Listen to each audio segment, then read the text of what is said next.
가운데선 기도하는 두 부류의 사람이 나오게 됩니다.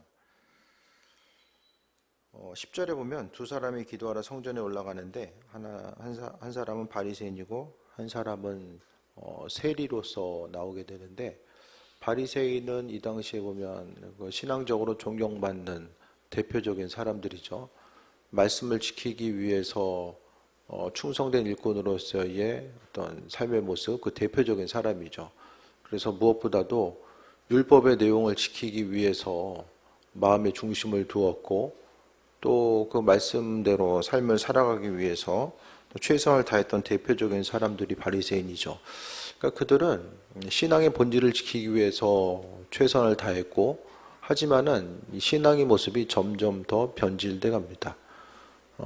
처음에는 하나님 사랑하는 마음과 그 은혜 가운데 충만한 삶을 살기 위해서 여러 가지 신앙적인 행동이 있었다고 한다면, 이후에는 자신의 의로움을 나타내기 위해서 구제하고 헌신하고 또 11조 생활하고 하는 모든 것들이 스스로의 의로움을 나타내는 방법과 표징으로서 변질돼 나가게 됩니다. 믿음의 여정 가운데서 항상 우리가 신앙생활하면서 조심해야 될 것은, 믿음 생활이 오래되면 오래될수록 항상 더욱더 이제 주님 보시기에 합한 자로서 겸손함으로 또 스스로 낮아짐을 통해 나아가야 되는데, 이 믿음 생활이 오래되면 오래될수록 오히려 스스로 자의식이 높아져서 또 다른 사람들을 판단하고 또 스스로 교만하여져서 살아가는 것. 그러니까 다른 사람을 향해서 이 사람 저렇쿵 이렇쿵 저렇쿵, 저 사람 참 이렇게 게으르고 하는 게 하나도 없네, 그렇게 이야기하면은 뭘 전제로 하죠? 나는 게으르지 않고 나는 다 하고 있다는 것을 이야기하죠. 그 스스로 이야기하지 않아도 다른 사람들을 판단하는 말 가운데서는 그런 내용들이 내포되어 있게 됩니다. 바리새인들, 하나님 보시기에 합한 자로서의 삶의 모습으로 출발했지만 가면 갈수록 신앙생활의 모습이 점점 더 화석화돼가는 모습이 나온 거죠. 그래서요, 항상 우리가 주변에 있어서 믿음 생활 잘하는 사람, 또 믿음 생활을 잘하기로 유명했던 사람들도 보면요, 항상 이전에 알던 사람이 그 사람이 아닐 수 있다는 거예요. 그러니까 믿음의 순수성과 본질을 지키고 나아가는 것이 우리가 생각하는 것보다 훨씬 더 어렵습니다.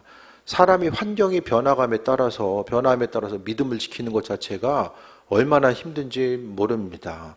항상 우리의 믿음의 여정은 우리로 하여금 신앙의 본질을 지키고 나아가기 쉽고 편안한 환경으로 다가오는 게 아니거든요. 때로는 환난과 풍파가 있고, 때로는 여러 가지 이제 우리에게 유익이 되는 요소가 있을 때에 환경의 변화 가운데서 우리가 믿음을 지키고 나아가는 것이 얼마나 힘든 일인가를 보게 됩니다. 그래서 시대적으로 유명하게 또 쓰임받았던 이들도 항상 이제 나중에 이제 변질되는 모습이 보이거든요. 교회 역사 가운데서도 이단의 무리도 마찬가지입니다. 이단 가운데서도 보게 되면 항상 하나님 보시기 합한 자로서의 삶을 살아가야 되는데, 교회 역사를 보니까요, 그 박태선 씨, 그 박태선 장로, 한국교회 역사 가운데서 유명한 치유 사역을 감당하다가 이 사람이 변질되면서 이제 이단돼가지고 이제 문제가 나타나게 되잖아요. 그 이단 이름이 뭐죠? 갑자기 기억이 안 나네. 박태선, 전도가. 그래도 오래 사셔가지고 또 이렇게 그 시대에 딱 분위기를. 그게 그냥 출발한 것이 아니라 치유사역부터 시작돼요. 치유사역부터. 놀라운 치유사역자였거든요. 근데 이제 장로가 되고 이제 쓰임받으면서 변질됩니다. 믿음이 변질되는 거. 존재하게 쓰임받았던 사람들도 나중에 이렇게 변질되는 경우들이 많이 있어요. 유튜브 보면은 기존 교회에 대해서 비판하는 영상들이 되게 많이 있거든요. 뭐 유명한 목사님들도 물론 편집하는 사람이 있고, 뭐 그런 부분만 사람들의 호기심을 자극하기 위해서 그런 부분만 더 편집해서 이야기하지만, 중요한 것은 이제 처음 마음과 생각을 가지고 끝까지 믿음 여정 가운데 승리하는 사람들이 생각보다 많지 않은 것 같아요. 평신도든 뭐 목회자든지 간에 이전보다는 더욱더 믿음이 견고해지고 교회 가운데서 이제 목사님들도 존경받을 만한 이 교회의 어른, 물론 없지 않아요. 있어요. 있는데 그렇게 많지 않다라는 거예요. 이 교회 가운데서도 보게 되면 나이가 들어가면 들어갈수록 더 이제 교인들 가운데서도 존경하는 마음을 가지고, 나도 정말 우리 교회 권사님들처럼 이렇게 같이 신앙생활 잘 했으면 좋겠다, 이 마음 가지고 이제 살아가야죠. 그죠? 저렇게 되면 어떡하지? 이거 되면 이제 문제가 되는 거예요. 교회 가운데서 그와 같은 모습들, 존경받으면서 신앙생활 하려면 어떻게 해야 됩니까? 한 가지 팁은 말을 많이 하면 안 돼. 그리고 말을 하면 어떤 말을 해야 돼요? 우리 셀 리더 교육 하고 와서 말에 대해서 이야기하지만, 칭찬하는 말, 세워주는 말, 칭찬하고 세워주는 말을 하는 거예요. 물론 눈에 이렇게 거슬리는 부분도 있겠지만은 칭찬하는 말을 하다 보면은 서로의 어떤 그 존귀함이 더 나타나게 되고, 또 시간이 가면 갈수록 존경받는 사람, 목사님들도 만나보게 되면요, 정말 볼 때마다 이렇게 그 사람만, 그 목사님만 만나게 되면 내가 뭔가 참 뭐라고 할까요? 상당히 중요하고 또 뭔가 그 이 시대에 아주 중요한 인물이 된 것처럼 느껴지게 말하는 목사님들이 있어요. 정혜 권사님 얼굴이 설마 그런 분도 있나? 뭐 이런 눈빛으로 그렇구나 이제 하시는데, 정말 그런 분들이 있어요. 얘기해서 만나보다 보면. 그래서 저도 좀 그렇게 좀 됐으면 좋겠다라는 생각을 좀 하게 되는데, 처음 가지고 있는 이 믿음을 계속 끝까지 유지하고, 시간이 가면 갈수록, 그러니까 누구든지요, 잠깐은 열심히 할 수 있어요. 근데 이 잠깐을 얼마나 이걸 끝까지 가져갈 수 있느냐. 신앙 여정이 이게 마라톤이거든요. 끝까지 가봐야 알아요. 끝까지. 지금은 잘 몰라요. 지금은 뭐 이러쿵 저러쿵 잘하고 못하고 이걸 논할 수는 없어요. 그냥 조금씩 주님 닮아가고 주의 은혜 가운데 또 세임 얻고 나아가는 거죠. 두 사람이 기도하러 성전에 올라가는데 하나는 바리새인이고 하나는 세리. 이스라엘 민족들이 제일 싫어하는 것이 세리입니다. 세리 때문에 못 살겠는 거예요. 세금을 좀 조금만 가져가지 계속 너무나 많이 가져가니까. 세리들, 그러니까 로마를 향한 이런 원망과 불평이 눈에 보이는 세리들을 향해서 더 집중하게 되는 거죠. 그래서 이제 멀리서 세리 오면은 이제 다른 길로 피해가고, 괜히 이제 접촉했다가 이제 부정탈까봐, 신앙적으로도 부정탈까봐. 그래서 용서받기 제일 힘든 죄인이 바로 세리라고 생각합니다. 그래서 오늘 본문 가운데 바리새인과 세리는 양극단에 있는 사람, 두 사람이 나온 거죠. 바리새인은 서서 따로 기도합니다. 왜 따로 기도할까? 두 가지죠. 따로 기도해야 눈에 띄니까.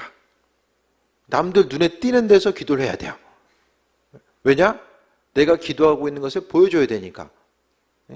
그래서 따로 기도하고, 또 한 가지는 부정 타는 거. 율법 가운데 부정 타는 것을 상당히 경계합니다. 같이 있으면 부정 탈까 봐. 그래서 세리라든지 예를 들어서 정결 예식을 안 지키는 사람과 같이 있다가 부정 탈까 봐 어떻게 되죠? 같이 안 있는 거예요.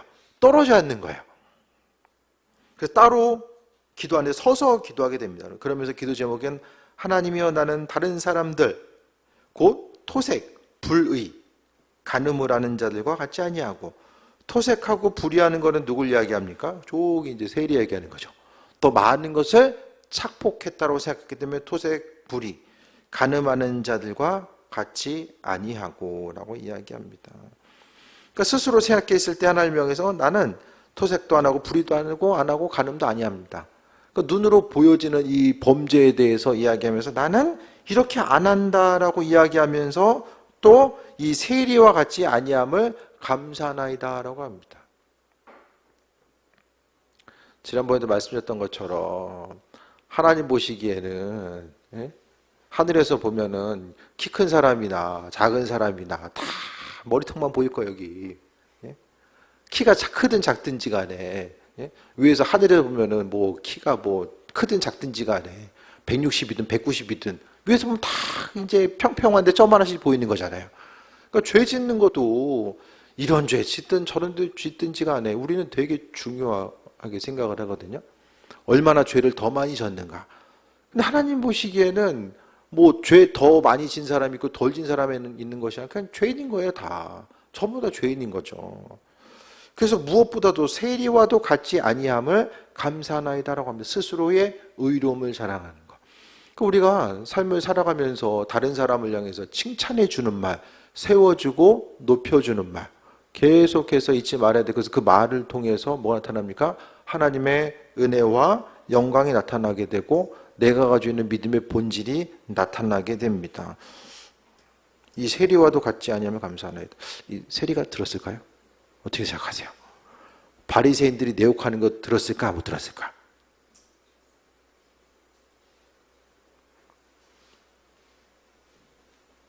들으라고 오히려 더 크게 얘기할 수도 있어요.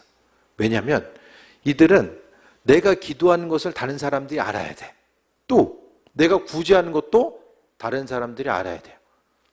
그래서 이스라엘 민족들은 율법을 통해서 두 가지, 그 알고 지은 죄와 모르고 지은 죄에 있어서 해결받는 방법은 첫 번째는 주를 향해 성금하는 것이고 하나는 구제하는 거라고 생각했거든요. 이 두 가지를 해야지만이 아는 죄, 모르는 죄를 다 용서받을 수 있다라고 생각했어요. 그러면서 구제할 때 어떻게 합니까? 나팔불거나 이게 소리를 내가지고 다른 사람들 모으고 내가 한다라는 것을 다 드러낸 거죠. 이와 같은 바리새인들의 행태를 봤을 때에 이 세리가 어떤 생각, 어떤 마음을 갖든지 간에 그냥 세리와도 같지 않음을 감사하나이다 이렇게 이야기할 수도 있어요. 그럼 우리가 항상 우리 자신에 대해서는 상당히 너그럽거든요. 하나님께 나아가면 나아갈수록 빛이 밝은 데로 가면 갈수록 어떻습니까? 어둠이 보이잖아요. 어둠이 보이잖아요. 어두운 것들이. 때 묻은 게 보이고. 그래서 집에 청소하기 싫으신 분들은 저기 주광색 나오는 백열등 있잖아요. 그거 그냥 거실에다 꽂아 놓으시면 그냥 잘 안 보여요. 그런 거 꽂아 놓으시면 돼요. 아니면 좀 청소 좀 열심히 하실 분들은 이게 백색, 그 배 같은 없는 거 이렇게 꽂아 놓으시면 이제 잘 보이잖아요. 그러니까 빛 대신 주님께 나아가면 나아갈수록 우리 죄된 모습이 보여요. 내가 보이기 시작하는 거예요. 다른 누군가가 아니라 믿음의 여정 가운데 내가 보이는 거죠. 그래서 하나님께 나아가면 나아갈수록 다른 사람들이 아니라 내가 비춰지고 12절 볼까요?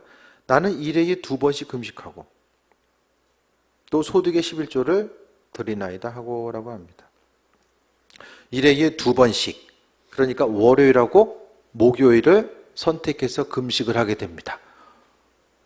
뭐 금식을 종일 금식했는지는 잘 모르겠어요. 어쨌든 2번을 율법에 의해서 금식하게 되죠. 어떻게 일주일에 2번씩 금식하는 분 계십니까? 근데 우리는 바리새인들을 행위적으로는 무시할 자격이 없어요. 우리는 행위만 보면 바리새인들의 발 뒤꿈치도 못 따라갑니다. 주님께 책망받았던 것은 그들의 행위가 아니라 그들의 마음의 본질 때문에 책망받은 거예요. 믿음의 본질, 그러니까 가지고 있는 신앙의 본질이 주님 보시기에 합한 것이 되어서 그대로 드러나야 되는데 오히려 그들은 눈에 보이는 그런 외적인 행위에 중심을 두면서 내면적인 본질보다는 행위적인 거, 행위를 통해서 스스로를 드러내는 거. 우리가 지금 생각하면 뭐 자기 자신을 드러내는 게 뭐 이렇게 중요한가? 이 당시에는 명예가 중요시되는 사회, 또 사회에 있어서의 위치가 공동체 가운데 스스로의 위치가 아주 중요했던 그런 그 시대적인 상황과 배경이 있게 됩니다.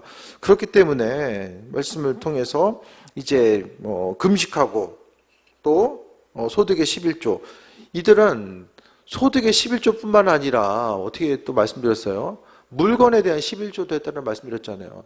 11조 예물을 안 드린 물건을 쓸 수가 없는 거예요. 그 지나가다가 시장에서 물건을 샀는데 이거 물건 판 사람이 11조를 했는가 안 했는가 이것이 이제 잘 모르는 거죠. 그러니까 이제 바리새인들 어떻게 됩니까? 아는 사람 중에서도 11조 하는 사람에게 이제 같은 바리새인들에게 물건을 샀겠죠? 그런데 그 바리새인 내에서만 다 물건을 살 수 없었기 때문에 어떻게 합니까? 내가 모르는 사람에게 물건을 사면은 이거를 11조를 안 들인 물건을 그 수입에서 안 들인 물건을 사용한다는 것 자체가 율법을 범한다라고까지 생각을 했습니다. 그래서 그들은 물건을 팔아가지고 예를 들어서 얻게 된 수입의 11조뿐만 아니라 물건을 사게 된 것에 있어서도 11조를 하게 된 거죠. 그들의 신앙생활에 있어서의 금식하고 기도하고 구제하고 헌신하는 것. 그러니까 이 바리새인은 이제 성전에 기도하러 올라가는데 이제 하루에 정해진 시간이 있잖아요. 그 정해진 시간에 가서 이제 기도하고 시간 맞춰 기도하고 헌신하고 구제하고 할 거 다 하는 거예요. 행위적인 면에 있어서는 완벽한 신앙. 하지만은 본질적인 것에 있어서는 책망받은 거. 우리 신앙의 동기 자체가 어떠해야 됩니까? 스스로를 나타내고 드러내는 것이 아니라 우리에게 있어서 모든 신앙의 동기는 나 자신에 있어서의 하나님 은혜에 대한 감사와 믿음의 고백이 그 안에서 담겨져 있어서 나아가는 거죠. 습관적으로 반복하는 것도 아니고 누구에게 보이기 위한 것도 아니고 어떻게 합니까? 주님의 은혜에 감사하는 마음을 가지고 움직이고 반응해야 됩니다. 그러니까 뭐 어떤 신앙생활의 그 여정 가운데서도 행위 자체가 하나님은 어떻게 하십니까? 마음의 본질을 보시잖아요. 그 신앙의 행동에 있어서 마음의 본질을 보고 계신다는 거예요. 그 본질 자체가 주님 마음에 합한 것인지 아닌지를 먼저 보신다는 거예요. 그 다음에 눈에 보이는 행위를 보시는 거지 마음에 선한 동기가 없이 행위적인 것에 집중했을 때에 주님께서는 원치 않는다는 거예요. 그래서 예배자들은 무엇보다도 마음에 선한 동기를 가지고 있는가? 주님 마음에 합한 자로서의 삶을 살아가고자 하는가? 마음의 그 중심과 핵심적인 요소 자체가 그리스도로 채워져 있는가? 그게 아니면 죽도록 주를 위해서 헌신하고 충성한다고 할지라도 그 선한 목적과 동기가 하나님 보시기에 합한 것이 되어 있지 않는다라고 한다면 그것은 책망받을 수밖에 없다라는 거예요. 실컷 그 힘써서 했는데 그 제일 억울한 게 바리새인들일 거야 아마. 나는 아니 그거 시간 맞춰서 기도하고 금식하는 거 금식 가끔 해보시면 어때요? 하기 싫잖아요. 네.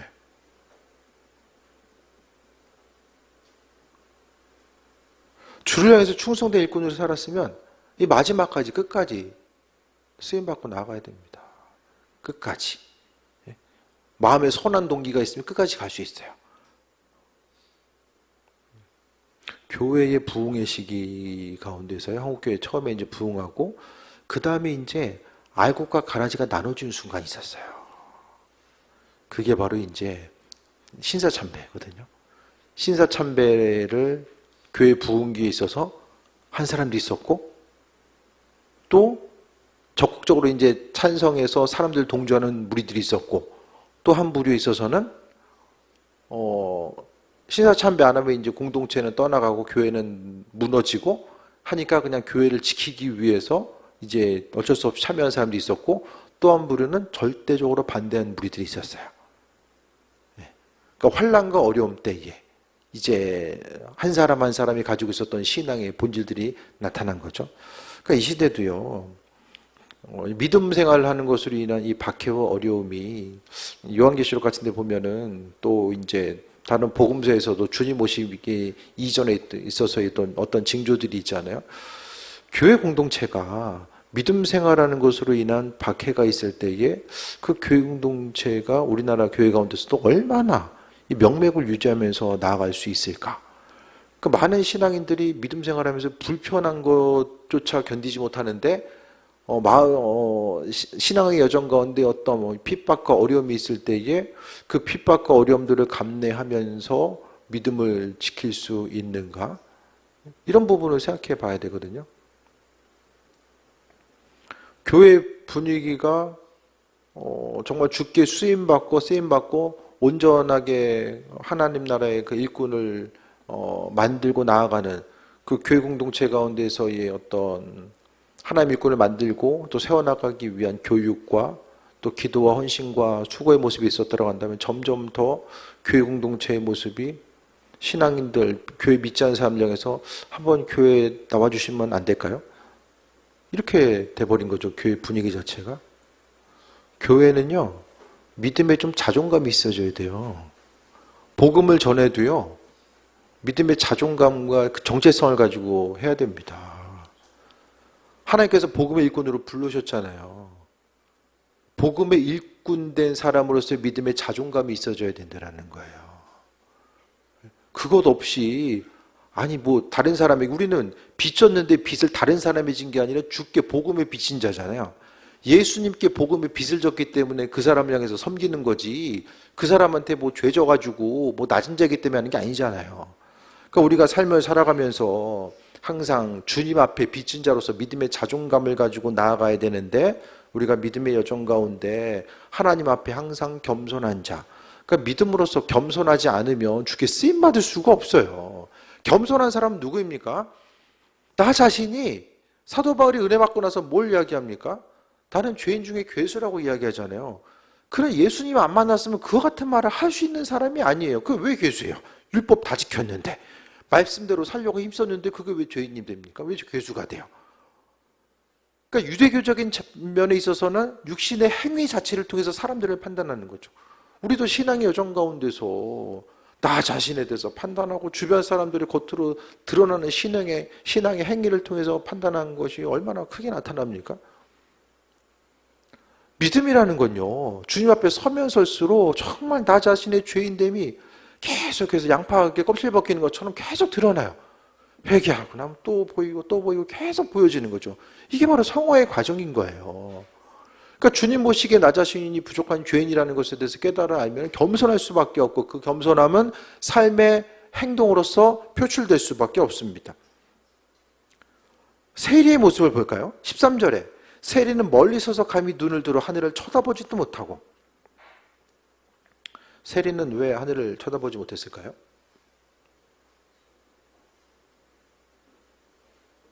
스스로 죄인이라고 생각했기 때문에, 나 자신이 죄인이라고 생각했기 때문에 그는 다른 사람에게 관심을 기울이지 않았어요. 하나님 보시기에 내가 누구인지를 생각했고 또 창조주 하나님을 향해서, 하늘에 계신 하나님을 향해서 죄된 자로서 눈을 들 수가 없었다라는 거예요. 네. 하영아, 소나야, 하영아,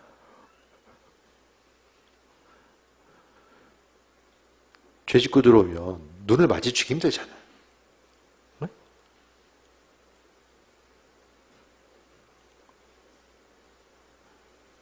형님의 입장에서 어때? 죄 짓고 들어오면 눈을 마주치는 게 힘들지. 네. 이 세리도 마찬가지. 눈을 마주치기 힘든 거예요. 가슴을 치며 이르되 하나님이여 불쌍히 여기소서 나는 죄인으로서이다 했느니라. 하나님은 우리가 뭘 안 해도 이것도 하고 저것도 하고 그것보다는 하나님은 우리가 죄인됨에 대해서 인식하고 통회하는 심령. 근데 우리는 우리 자신에 대해 너무 너그럽잖아요. 너무나도 너그럽잖아요, 우리가. 우리가 죄 짓는 것에 대해서 너그럽고 우리 스스로에 대해서 얼마나 너그럽습니까? 신앙생활하면서 스스로 죄인됨을 좀 인정하십니까? 내가 죄인이구나 그 사실이 좀 깨달아 알 때가 있으세요? 그냥 스스로는 몰라요. 하나님 말씀 앞에 나의 삶을 비춰봐야지만이 내가 죄인인 줄 깨달아 알게 됩니다. 말씀이 아니면요 잘 몰라요. 죄가 죄인 줄 깨달아 아는 것도 은혜인 거죠. 항상 주의 일에 헌신했던 사람들을 보면요 나 같은 죄인을 주께서 불러주셨다는 것에 대해서 감사하며 끝까지 나아갔던 이들. 교회 역사를 통해 보게 되면 대부분의 사람들이요 받은 은혜에 감사하고 나 같은 죄인까지도 구원해 주셨다라고 하는 그 은혜에 대해서 감사했던 거죠. 그래서요, 스스로 죄인됨에 대해서 인정할수록 죄의 무게가 얼마나 큰지에 대해서 아는 사람일수록 그 용서받은 그 자로서의 기쁨과 소망함을 누리게 됩니다. 가슴을 치며 이르되 하나님이여 불쌍히 여기소서 나는 죄인으로서이다. 우리가 기도할 때에 주님을 향해서 오늘 세리가 가졌던 마음이 우리에게 있게 되길 원합니다. 우리 나도 모르는 사이에 내가 그래도 이 정도는 했으니까 주님께서 이렇게 해주셔야 되는 거 아닌가, 그런 모습이 있잖아요.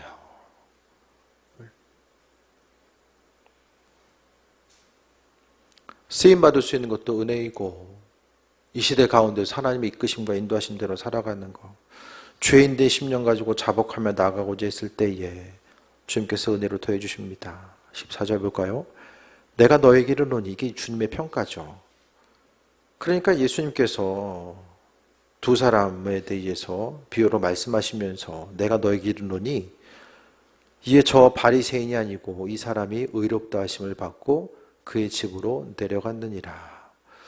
주님의 판단은 다를 수 있다는 거예요. 이 세상에서 우리의 생각들, 내가 나를 바라보고 주변 사람들을 바라보면서 저 사람 왜 저러지? 이렇게 다른 사람을 향해서 책망하거나 판단하는 그런 것들이 아버지의 마음과 다를 수 있다는 거예요.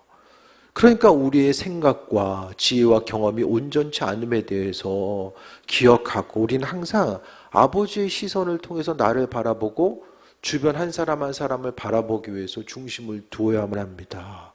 그리고 어떤 관계 가운데 있을 때에 우리가 이제 아까도 나눴지만은 다른 사람 없을 때 그 사람 얘기하는 거, 이 사람 이렇고 저 사람 저렇다고 얘기하는 것이 그냥 일상의 하나의 대화처럼 느껴질 수도 있지만은 그 한마디 한마디 말 때문에 우리가 하나님으로부터 받을 수 있는 은혜와 축복이 이제 단절되고, 또 우리가 그 말 한마디를 통해서 하나님 우리 입술에 권세를 주셨거든요. 그 입술의 권세를 잘못된 방향으로 사용하다 보면은 또 입술의 권세를 또 빼앗깁니다. 사단이 참소하죠. 참소.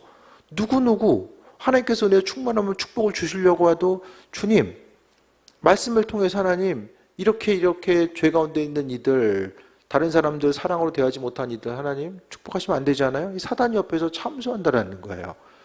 그래서 우리가 또 다른 사람을 향해서 세워주고 칭찬하고 그 한 사람 한 사람을 향해서 또 은혜와 충만함으로 또 대하고자 했을 때 이 하나님의 사랑과 연총이 나타나게 됩니다. 그래서 우리가 이 땅 가운데서요, 믿음 생활하는 것이 어렵잖아요. 어렵잖아요. 몸으로 행하는 거. 주께 시간 구별하는 것이 얼마나 힘듭니까?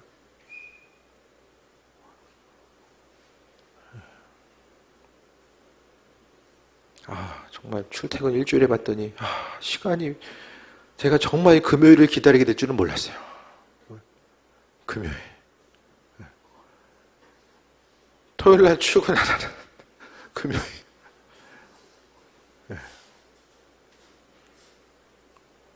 그 시간 구별한다는 것이 얼마나 직장 생활하면서 힘든 일이에요. 그 소중한 시간들이고, 돈을 버는 것도 얼마나 힘들어요. 돈 벌기 위해서 다른 사람들, 일도 열심히 해야 되고, 대화하기 좀 부담스러운 사람들하고도 또 얘기해야 되고, 원치 않은 관계 가운데서도 들어가야 되고, 그렇게 해서 또 소중한 헌금 드리고, 또 주를 위해서 수고하고 헌신하는 것. 이 시대에 교회 대부흥회 때는 하는 만큼 결과들이 있었잖아요. 그러니까 신나게 더했는데, 이 시대는 열심히 씨를 뿌리는 것 같은데 이게 정말 날 수 있을까?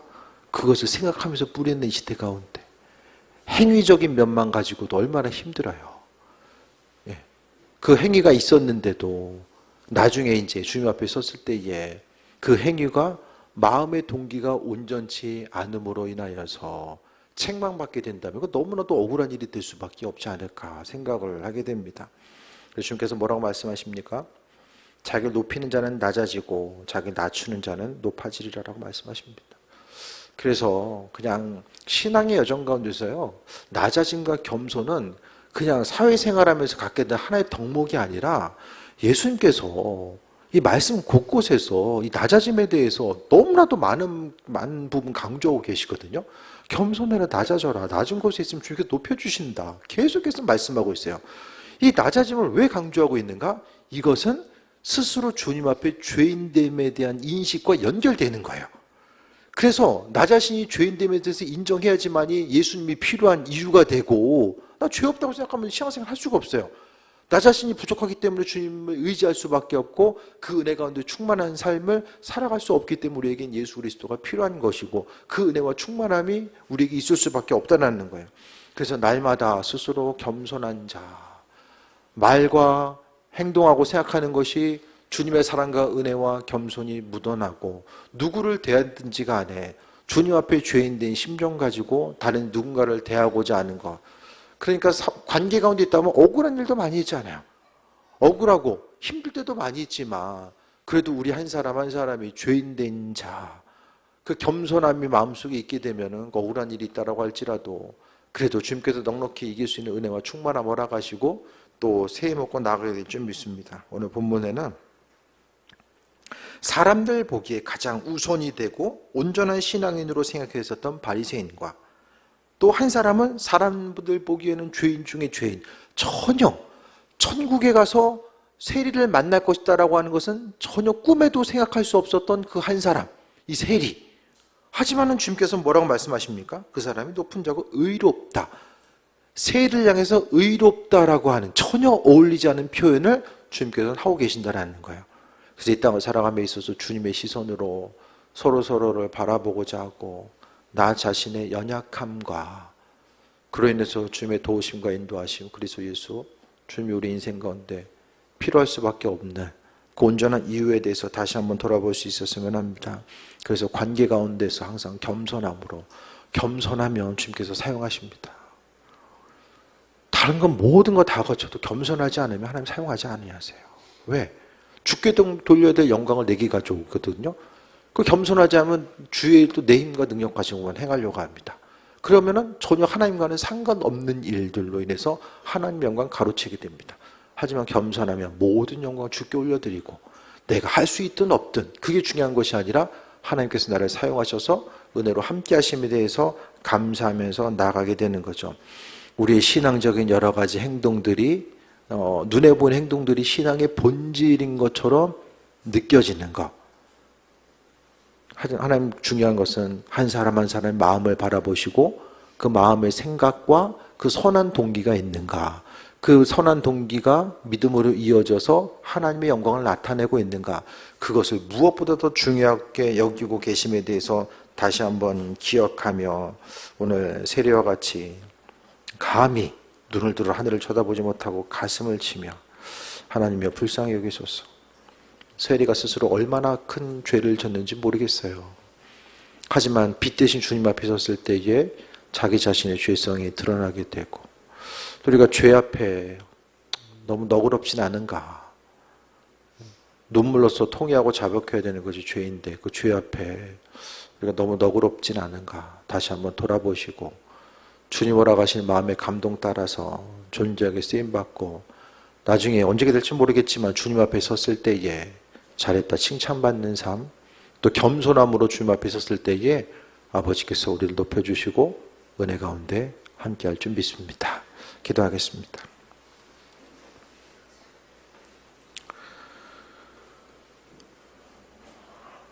죄인임에도 불구하고 주께서 불러주시고 거룩하신 주의 일 또한 맡겨주시며 또 그 일을 감당할 수 있도록 은혜 또한 허락하심에 감사드립니다.